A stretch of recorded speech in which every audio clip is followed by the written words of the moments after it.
नमस्कार, हर हर महादेव, जय भोलेनाथ। आप सभी का स्वागत है आपके खुद के YouTube चैनल पर जिसका नाम है चाचा के फैक्ट्स। मेरा नाम नितिन है।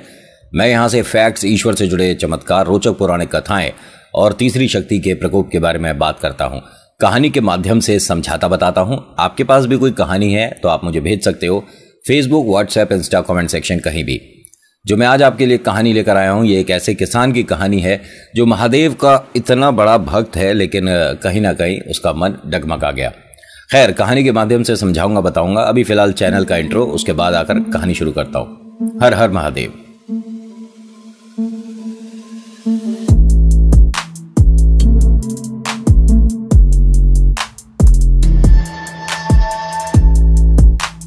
कहानी शुरू करने से पहले हर बार की तरह रिक्वेस्ट है, चलिए हाथ जोड़कर बोलते हैं कि अगर पसंद आती है तो प्लीज़ लाइक कर दिया करो, शेयर कर दिया करो। और पहली बार आए हो और आपको लगता है कि कहानी आपको पसंद आई और समय सही व्यतीत हुआ, मैं सही से समझा पाया, सुना पाया, तो प्लीज़ सब्सक्राइब ज़रूर करिएगा। सब्सक्राइब करने से आप तक हम अपनी कहानी आसानी से ला पाएंगे। आज की कहानी एक ऐसे किसान की कहानी है जो शिव भक्त है, और ये मानिए कि सुबह, दोपहर, शाम, रात इसकी बिना शिव नाम होती ही नहीं है। ये अपने खेत जाने से पहले ऐसा एक भी दिन नहीं गया जब शिव मंदिर नहीं जाता हो। शिव मंदिर जाता है, जल अर्पण करता है, और कभी कुछ पैसे बचा पाता है तो दूध से भी अभिषेक करता है। लेकिन हर बार यही सोचता है ईश्वर के सामने आकर कि महादेव, क्यों आपको मेरी समस्याएं दिखती नहीं हैं। मैं आपको ये मानिए कि सच्चे मन से चाहता हूँ, सच्चे मन से आपकी आराधना करता हूँ, फिर भी महादेव आपको मेरा दुख दिखता नहीं है। मैं कल भी गरीबी में था, मैं आज भी समस्याओं में हूं। कभी तो मेरी तरफ भी नजर रखिए, मेरे परिवार को भी आपके आशीर्वाद की बेहद जरूरत है, पर आप मेरी तरफ देखते ही नहीं हो। मन में बहुत सारे सवाल हैं कि क्या मुझसे भी कोई बड़ा भक्त हो सकता है। मेरे को सिर्फ और सिर्फ महादेव दिखते हैं, लेकिन मेरे महादेव को मैं क्यों नहीं दिखता। घर पर आता है, फिर उसके बाद अपना नाश्ता पानी करके अपने खेत चला जाता है। बच्चे बड़े प्यारे हैं दोनों, और दोनों के लिए इसने बहुत सारे सपने देखे हैं कि एक अच्छे विद्यालय में इनका दाखिला हो। अभी तो जिस विद्यालय में ये जा रहे हैं, ये मानिए कि यहाँ इसका मन नहीं है। सोचता है, चाहता है कि बच्चे पढ़ लिख कर बड़े अफसर बन जाए।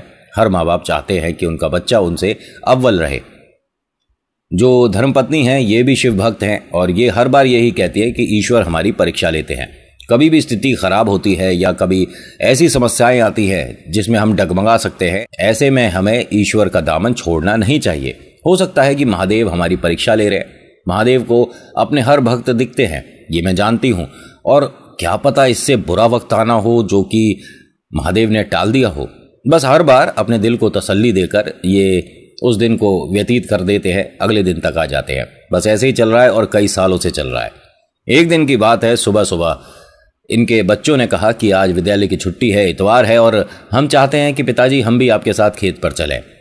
माता भी जा रही हैं और घर पर कोई ऐसा काम भी नहीं, हम दोनों वहां पर खेल लेंगे, आप अपना काम कर लीजिएगा। अब माता पिता ने दोनों ने कहा कि चलो ठीक है, लेकिन तुम्हें पता है ना कि उससे पहले मैं शिव मंदिर जाता हूँ। हाँ, पहले हम मंदिर जाएंगे। अब ये चारों सबसे पहले जाते हैं शिव मंदिर, जल अर्पण करते हैं, अच्छे से स्नान कराते हैं, महादेव पर श्रृंगार करते हैं और खुशी खुशी अपने खेत आ जाते हैं। बच्चों को बोल देते हैं कि भाई जितनी जगह ये हमारे खेत की है बस यहीं पर खेलिएगा, और इधर उधर किसी और के खेत में नहीं जाना है। ठीक है भाई, कोई कुछ कहे फायदा क्या, और अपनी सीमा में रहो, ज्यादा बेहतर है। इससे तुम हमारी आंखों के सामने भी रहोगे। अब माता पिता तो यहाँ पर काम करने में व्यस्त हो गए और बच्चे वहां खेलने में। लेकिन इन बच्चों ने ध्यान नहीं दिया कि इस खेत में न जाने कहां से एक जहरीला सांप आ गया है। उस सांप ने बेटे को जैसे ही काटा, बिटिया चिल्लाने लग गई, भैया को सांप ने खा लिया, भैया को सांप ने खा लिया। और ये माता पिता दौड़ते हुए जब उस तरफ आए तो इन्होंने देखा वो तो बहुत बड़ा जहरीला सांप है, और ये घबरा गया। बेटा ये मानिए कि एकदम मूर्छित है। बेटे को ये मानिए कि कहाँ लेकर जाए, किसे दिखाए, क्योंकि इस बड़े से गांव में कोई ऐसा कमाल का वैद्य नहीं है जो कि इतने जहरीले सांप से काटे हुए व्यक्ति को बचा पाए। और इनका खेत काफी दूर है, ठीक है, गांव से काफी दूर है।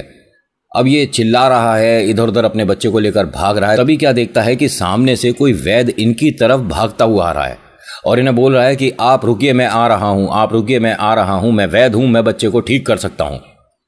इन्हें समझ नहीं आ रहा है कि गांव से इतनी दूर, यहां पर पहली बात तो इस गांव में कोई वैद्य है नहीं, तो ये आया कहां से। ठीक है। अब वो वैद्य साहब आए और उन्होंने इलाज करा बच्चे का, ठीक है, और वो जहर को एक तरह से काट दिया इन्होंने। कुछ दवाई दी, कुछ लेप दिया और कहा कि बच्चे को सिर्फ 3 दिन ये खिलाइएगा दवाई, और ये वाला जो लेप है ये जहां सांप ने काटा है वहां लगा दीजिएगा, बच्चा एकदम ठीक हो जाएगा। समस्या टल गई है, अब आपको परेशान होने की जरूरत नहीं है। जो माता है वो भी थोड़ी सी चिंतित थी, परेशान थी, और उसे भी ये समझ नहीं आ रहा था कि हमारे गांव में वैद्य नहीं तो ये हैं कौन और कहां से आए। माँ ने कहा वैद्य जी से कि आप हैं कौन और हमने आपको कभी देखा नहीं है। इस वैद्य के चेहरे पर बहुत चमक है, बहुत, मतलब ये मानिए कि बहुत, जैसे ईश्वर में तेज होता है ना, इस तरह का तेज है इनके चेहरे पर। तो इन्होंने बताया कि मैं एक गांव से दूसरे गांव जा रहा था, बीच में मैंने आपके चिल्लाने की आवाज़ सुनी तो मैं इस तरफ दौड़ा चला आया। भाई वैद्य हूं और जब देख रहा हूं कि सामने कोई मरीज है, उसे मेरी ज़रूरत है और ऐसे में मैं उसको ना देखूं तो ये गलत हो जाएगा। मैंने विद्या इसी विषय में हासिल करी है तो क्यों ना मैं मदद करूं। माता पिता ने उनके पैर छुए और कहा कि सच में आप ईश्वर का रूप हैं और ईश्वर ने ये मानिए कि आपके माध्यम से हमारी मदद कर दी। उन्होंने कहा बस ज़रूरत के समय सही जगह पहुंचना ही सब कुछ सही कर देता है। मुझे आज्ञा दो, आप बच्चे का ख्याल रखना। अब ये तो यहां से चले गए। अब माता पिता और बच्चे ये सब घर गए हैं, लेकिन पिता जैसे ही तीनों को घर पर छोड़ते हैं तुरंत पहुंचते हैं शिव मंदिर। महादेव पर अपना बहुत गुस्सा निकालते हैं कि महादेव, मैं हर बार आपसे कहता हूं कि मेरे परिवार की रक्षा करो, ठीक है, मैं आपसे कहता हूं कि सब कुछ ठीक करो, समस्याओं को टाल दो, लेकिन आप सारी दुनिया छोड़कर समस्या सिर्फ मेरी तरफ मोड़ देते हो।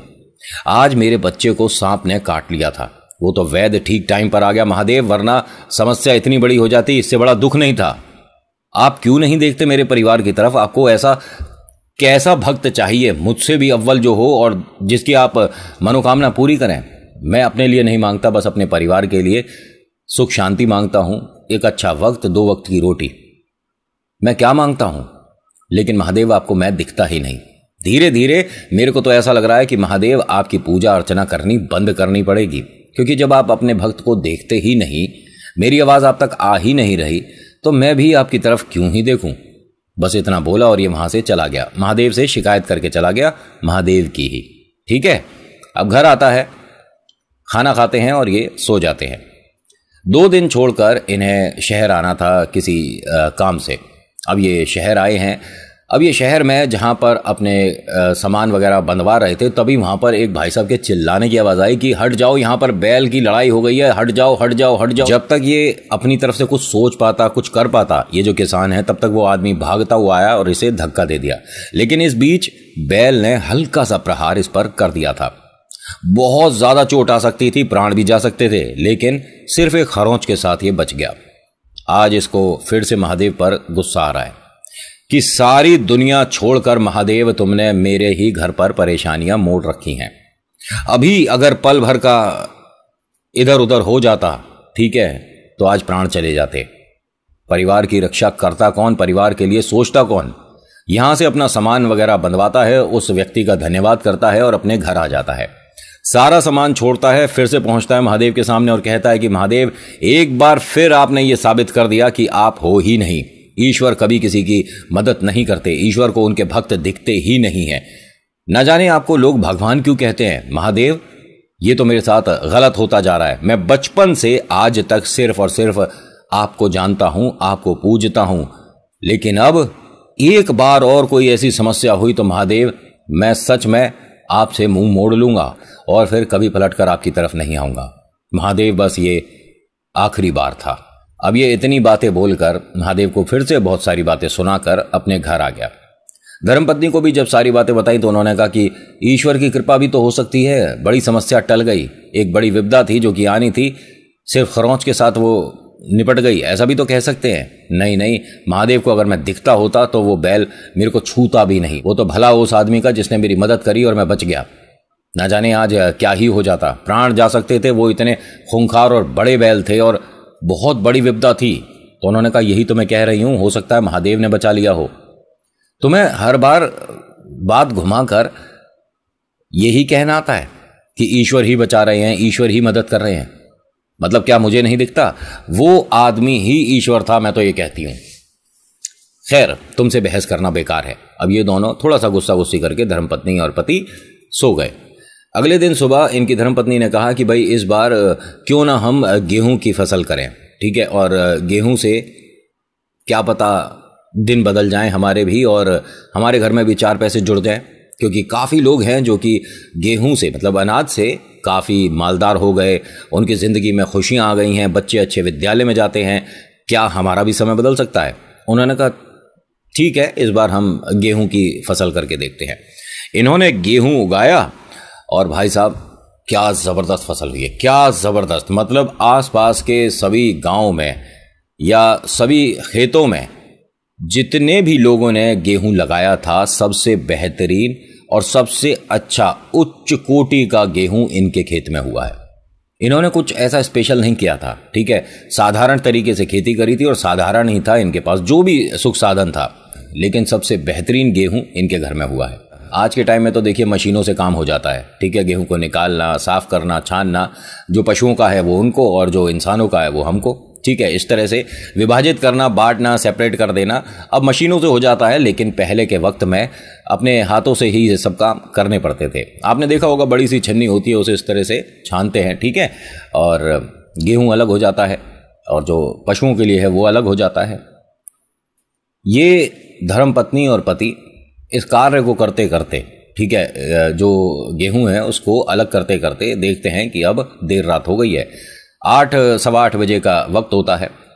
पतिदेव कहते हैं अपनी धर्मपत्नी से कि अब एक काम करिए, आप घर चले जाओ, बच्चे अकेले हैं, उन्हें ज़रूरत हो सकती है और मैं यहीं पर रुकता हूं, क्योंकि इतनी अच्छी फसल, इतना अच्छा गेहूं यहाँ ऐसे छोड़ कर नहीं जा सकते। भाई किसी का भी मन डगमगा सकता है और ये हमारी मेहनत की कमाई है और इस बार मुझे ऐसा लगता है कि हमारे घर में भी 4 पैसे बनने वाले हैं। पत्नी ने कहा कि बिल्कुल ठीक कह रहे हो और मेरे मन में भी यही विचार आया था कि हम में से किसी को आज खेत पर रुकना ज़रूरी है। अब धर्मपत्नी तो चली गई घर और ये भाई साहब खेत पर फसल के पास ही, मतलब गेहूं के पास ही लेट गए। अब ये आसमान को टकटकी लगाकर देख रहे हैं, तभी मन में धुक धुक होने लग गई। क्यों? क्योंकि काले काले बादल मंडराने लग गए और ये किसान के लिए बहुत बहुत एक खतरनाक मौसम है कि ये नहीं होना चाहिए, क्योंकि मेरे पास ऐसा कोई साधन तो है नहीं कि मैं गेहूं को कहीं से भी बचा लूंगा, नहीं बचा सकता, इसे कहीं ले जा नहीं सकता। अगर बारिश हो गई तो महादेव मैं बिखर जाऊंगा, मैं टूट जाऊंगा, जो मेरे पास खुशियां आनी थी वो सब मेरे हाथ से चली जाएंगी। महादेव एक आखिरी मौका है, ये अब बारिश नहीं होनी चाहिए। इसने बस महादेव से प्रार्थना करी ही थी, मूसलाधार बारिश शुरू हो गई और ये गजब की बारिश हुई कि पूरे साल ऐसी बारिश दोबारा शायद हुई भी नहीं थी। ये बारिश में बस आसमान की तरफ देखता हुआ रो रहा है। सब बह गया, जितना भी गेहूं था सब बह गया, कुछ नहीं बचा। पूरे खेत में ये मानिए कि चारों तरफ पानी पानी भर गया और बहुत सारे लोगों के कहीं ना कहीं से हंसने की आवाजें आ रही थी। लोग इससे चिढ़ रहे थे क्योंकि इस किसान के खेत में सबसे अच्छे गेहूं हुए थे। अब यहां से ये गुस्से में पहुंचता है महादेव के पास और मंदिर में आकर शिवालय पर सिर पटकना शुरू कर देता है। जब सिर पटकना शुरू करता है, हर बार यही बोलता है कि तुम भगवान नहीं हो महादेव, तुम भगवान नहीं हो, तुम्हें अपने भक्त दिखते ही नहीं। ना जाने कौन वो व्यक्ति है जिसने ये बोल दिया कि तुम ईश्वर हो, तुम भगवान नहीं हो महादेव। कहां कौन कहता है कि तुम देवों के देव हो? तुम बिल्कुल भी भक्त की नहीं सुनते हो, तुम्हें भक्त दिखते ही नहीं है। मैं ये प्रमाण दे सकता हूं कि ईश्वर होते ही नहीं है, और होते होंगे कोई और, लेकिन तुम ईश्वर नहीं हो महादेव। तुमने मेरी एक नहीं सुनी, तुमने घर बर्बाद कर दिया मेरा। और ये सिर पटकता रहा, तभी इसके सिर से थोड़ा सा रक्त बहने लगा और जैसे ही रक्त ने छुआ महादेव को, महादेव प्रकट हो गए। महादेव को देखते के साथ ही ये और जोर जोर से रोने लगा कि महादेव तुमने मेरे साथ बहुत गलत किया है। तुमने ये मानो कि कभी मेरी तरफ अपनी दृष्टि करी ही नहीं, तुम्हें कभी मैं दिखा ही नहीं। मुझे सिर्फ और सिर्फ बचपन से लेके आज तक तुम्हारा ही एक आशीर्वाद चाहिए था कि ईश्वर जो है मेरे महादेव हैं, जो करेंगे महादेव करेंगे, लेकिन तुमने मेरे लिए किया क्या है? मेरे को कभी तुमने सहारा नहीं दिया। महादेव ने कहा कि ऐसी बात नहीं है, मैंने कभी भी तुम्हें अकेला नहीं छोड़ा। और कौन कहता है कि मैं अपने भक्तों को देख नहीं सकता? तुम्हें ध्यान है जब तुम्हारे बेटे को सांप ने काटा था तो वहां कोई वैद्य आ गया था जो कि तुमने कभी पहले नहीं देखा और शायद बाद में भी नहीं। वो वैद्य मैं था। अब यहां इसने अपने आंसू पहुंचे। महादेव वो आप थे। और हां, तुमने क्या कहा कि वो जो बैल था, ठीक है, वो तुम्हारे प्राण लेने वाला था, लेकिन तुम्हें किसी वहां व्यक्ति ने, भले मानव ने तुम्हें बचा लिया। वो मानव मैं था। तुम्हारे कर्म ऐसे थे कि तुम्हें थोड़ी चोट आनी थी, लेकिन हां, तुम पर मेरी कृपा है, इसलिए वो मैंने कष्ट थोड़े से में ही खत्म कर दिया। रही बात तीसरी, जिसकी वजह से तुम आज यहां पर आए हो और इस तरह से तुम अपने आप को परेशान कर रहे हो, ठीक है, कि तुम्हारा गेहूं बेकार हो गया। तुम जानते हो कि जब तुम अपनी धर्मपत्नी से बात कर रहे थे और तुम दोनों में यह फैसला हो रहा था कि घर जाना चाहिए और एक व्यक्ति को यहां पर रुकना चाहिए, उस दौरान बहुत सारे लोगों ने मिलकर योजना बनाई थी कि तुम्हारे इस गेहूं पर जहर छिड़क दिया जाए, और वो ऐसा काम कर गए। 2 व्यक्ति इस अंधेरे में आकर कब जहर छिड़क गए तुम दोनों को पता ही नहीं चला। अब इसी गेहूं को लेकर तुम घर जाते, इसी से रोटी बनती है ना, और तुम चारों खाते, और यही तुम बाजार भी लेकर जाते।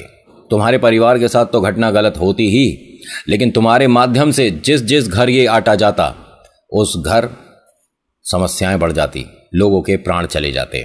इसीलिए मैंने ये मूसलाधार बारिश करके तुम्हें एक बड़े पाप से और तुम्हारे पूरे परिवार को तुम्हारे समेत बचाया है। जैसे ही इसने ये सब कुछ सुना, ये बस महादेव के सामने नतमस्तक हो गया, पैर छूकर कहता है कि महादेव, मुझसे बहुत बड़ी गलती हो गई कि मैंने ये सोच लिया था कि कभी आपको अपने भक्त दिखते ही नहीं हैं।